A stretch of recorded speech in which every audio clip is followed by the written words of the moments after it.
আল্লাহ তোমাদেরকে স্মরণ করব। ওরে মুসলমান, আমাদের বড় শত্রু কে? আমাদের বড় শত্রু হলো আযাদিল, ইবলিস, শয়তান। বলেন ঠিক কিনা? শয়তান আপনাকে দুনিয়ায় যখন বিদায় হবেন তখনও প্রমন্ত্রণা দিবে, ওয়াসওয়াসা দিবে। আল্লাহ নবী একদিন উম্মে সালমা রাদিয়াল্লাহু তাআলা আনহার ঘরে কোরআন শরীফ তেলাওয়াত করছেন। মনোযোগ দিয়ে শুনবেন। আল্লাহ নবীর সঙ্গে শয়তানের সঙ্গে কথোপকথন। আল্লাহ নবীর সাথে আর শয়তানের সাথে কথোপকথন।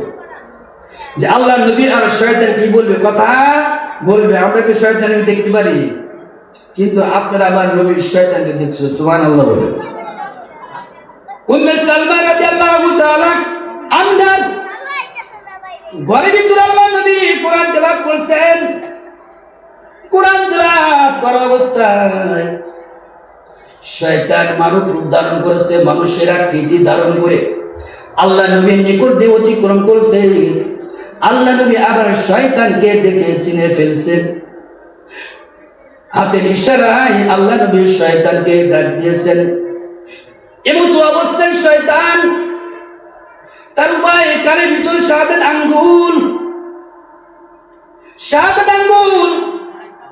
এবং কাঁপতে কাঁপতে আল্লাহ নবীর নিকট উপস্থিত হয়েছে।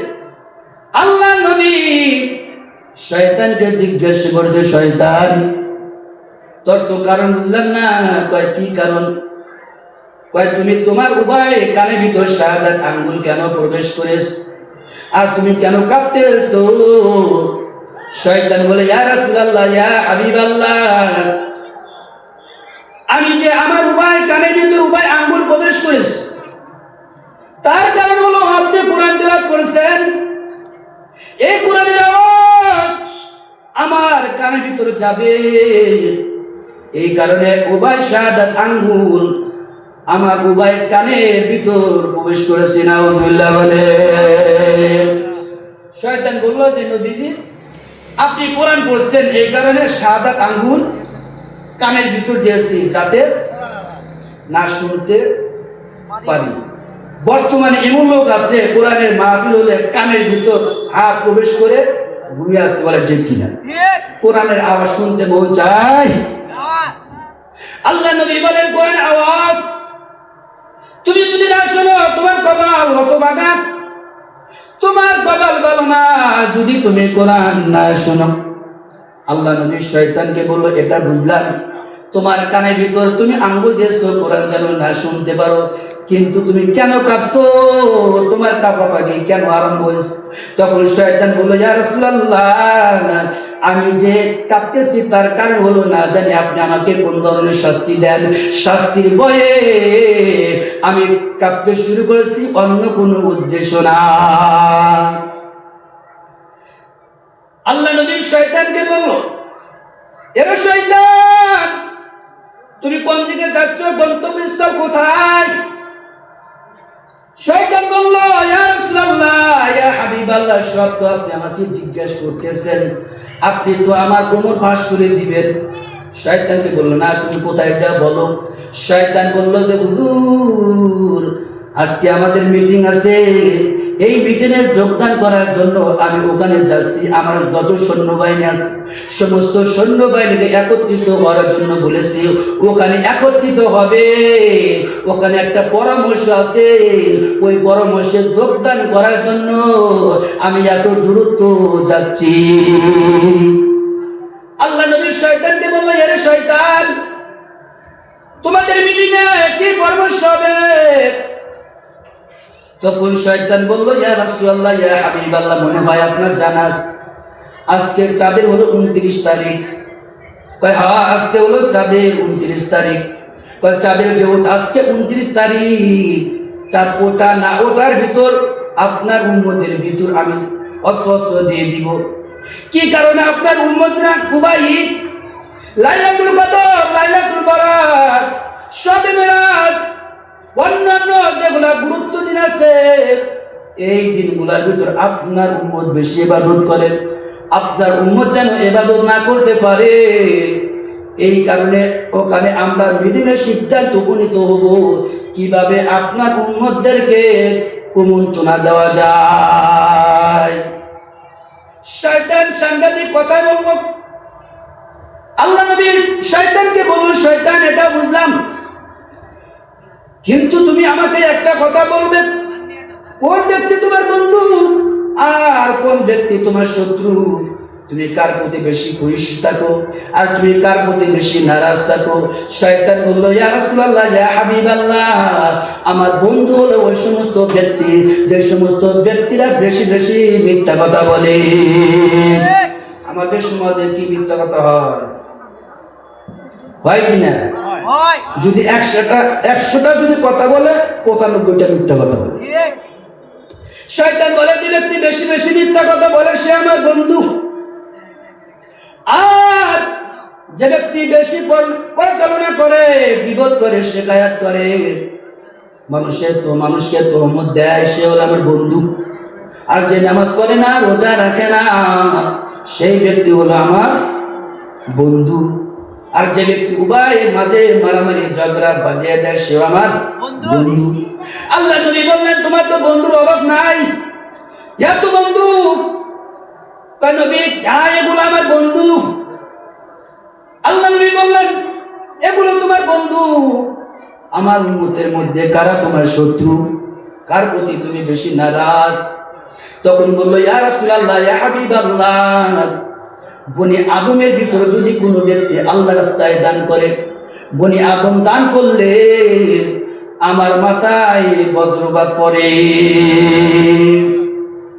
যখন আপনার উম্মত আল্লাহ রাস্তায় দান করে, তখন আমার মাথার উপর বজ্রপাত হয়, আমার কষ্ট লাগে। আপনার উম্মত দান করলে এরকম আমার কষ্ট হয়। আপনার উম্মত যদি জিকির করে, আল্লাহকে বলে, যদি আল্লাহকে স্মরণ করে, শয়তান বলে, যখন একজন আপনার উম্মত আল্লাহকে স্মরণ করে, আল্লাহকে ডাক দেয়, যখন আল্লাহকে বলে, আল্লাহ আমি একজন গুনাহগার, আল্লাহ গুনাহ করতে করতে আমার অন্তরটা কালা করে ফেলেছি, আল্লাহ তুমি মাফ করে দাও।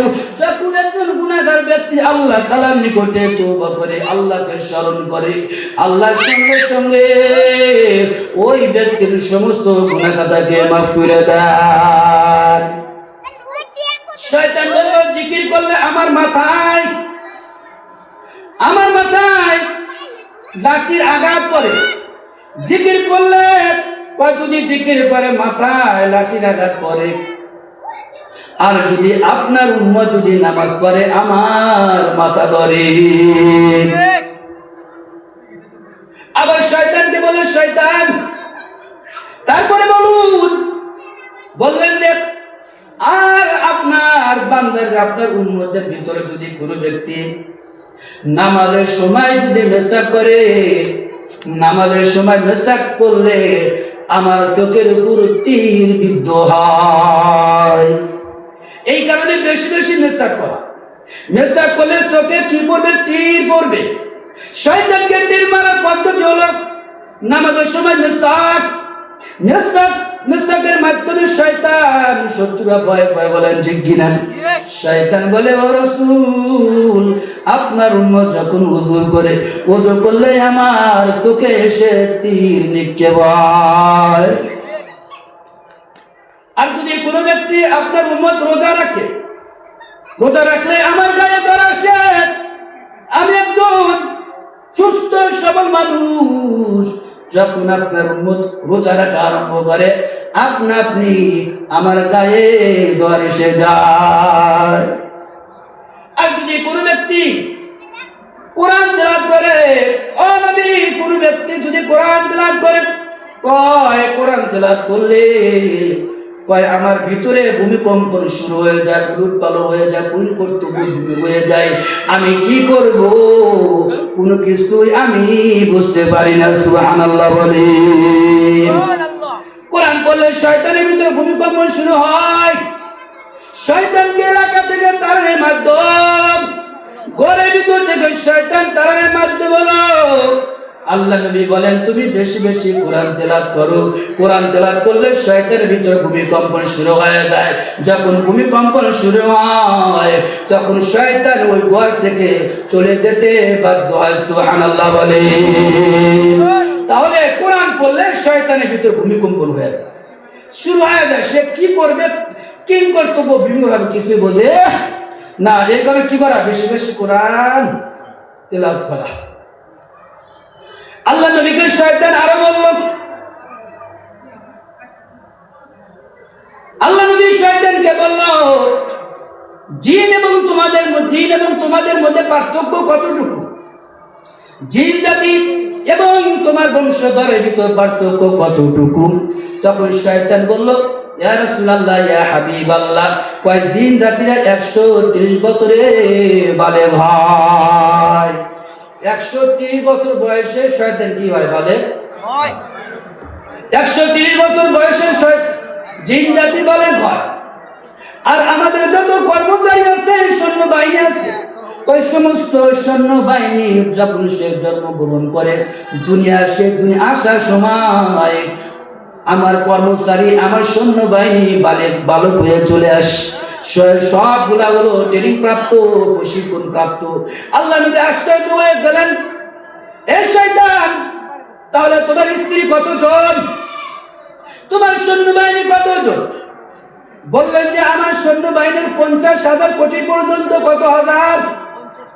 50,000 কোটি পর্যন্ত আমার হলো সৈন্যবাহিনী আছে। তারপরে কতগুলো আছে আমি হিসাব রাখি নাই। যদি সন্তান লাগে তাহলে আমি জন্ম দিতে পারি। আল্লাহ নবী বলেন, তাহলে তোমার সন্তান, তোমার স্ত্রী কতজন? শয়তান বলল, না না, আমার কোনো স্ত্রী নাই। আল্লাহ নবী বললেন, তাহলে তোমার স্ত্রী নাই, তাহলে কিভাবে তোমার সন্তান হয়? ওই আমার সন্তান যখন দরকার হয় তখন তুই রানের সাথে বসে মারি, যখন তুই রানের সাথে বসে মারি তখন শয়তান হয়। যদি ডান রানে যদি একটু বেশি চাপ লাগে তাহলে ছেলে সন্তান হয়, আর বাম রানে যদি একটু বেশি চাপ লাগে তাহলে মেয়ে সন্তান হয়। আল্লাহ নবী কিন্তু বিমূর, এর শয়তান, তোমার তো আওলাদ হওয়ার জন্য কোনো স্ত্রী লাগে না, 2 রানে বসে মারলে তোমার সন্তান হয়। এর শয়তান, তুমি কি সমস্ত মানুষকে ধোঁকা দিতে পারো কিনা?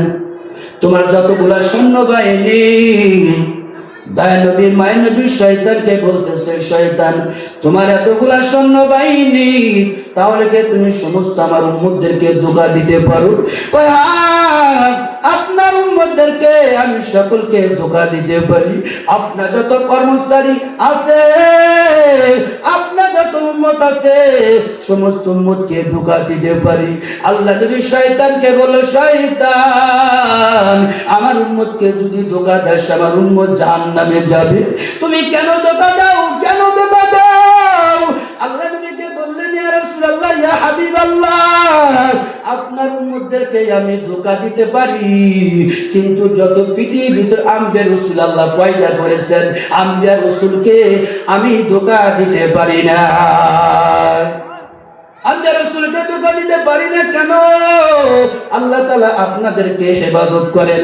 আপনাদের এবং আম্বিয়া রাসূল যত আছে তাদের পিছনে যত শয়তান নিয়োজিত করা হয়েছে, সমস্ত শয়তান মুসলমান হয়ে গেছে। সুবহানাল্লাহ বলেন। আল্লাহ নবী বললেন, শয়তান, এরকম করো কেন, এরকম করো কেন? আমার উম্মতগুলাকে তুমি জাহান্নামের দিকে নিয়ে যাচ্ছ, এরকম করো কেন? শয়তান বলে, ইয়া রাসূলুল্লাহ, ইয়া হাবিবাল্লাহ, আদমের কারণে আমি জান্নাত থেকে বের হয়েছি। জান্নাত থেকে বের হয়েছি কিসের কারণে? আদমের কারণে। আল্লাহ তাআলা থেকে আমি অর্ডার নিয়ে এসেছি, আল্লাহ যেহেতু আদমের কারণে আমাকে জান্নাত থেকে বের করে দিয়েছো, এই কারণে তোমার বান্দা বান্দীদের আমি জাহান্নামে নিয়ে যাব। আল্লাহ নবী আফসোস করে বলে, শয়তান, তাহলে তুমি আমার উম্মতগুলাকে জাহান্নামে নিয়ে যাবে। কিভাবে জাহান্নামে নিয়ে যাও, কিভাবে জাহান্নামে নিয়ে যাও? শয়তানকে বলল, শয়তান, আমার আমার উম্মতগুলাকে তুমি কিভাবে ধোঁকা দাও? শয়তান বলে, ইয়া রাসূলুল্লাহ, ইয়া হাবিবাল্লাহ, আল্লাহ তাআলার নিকট থেকে অনুমতি নিয়েছি আপনার উম্মতের শিরা উপশিরায় আমি চলাচল করতে পারি, রগের জায়গাতে চলাচল করি। আর আল্লাহ তাআলা আমাকে এত মেধা দিয়েছে, এত বিবেক দিয়েছে, আমি আপনার উম্মতের চাইতে যুক্তিবিদ্যায় আমি পারদর্শী। যদি কোনো আলেমকে ধোঁকা দিতে হয়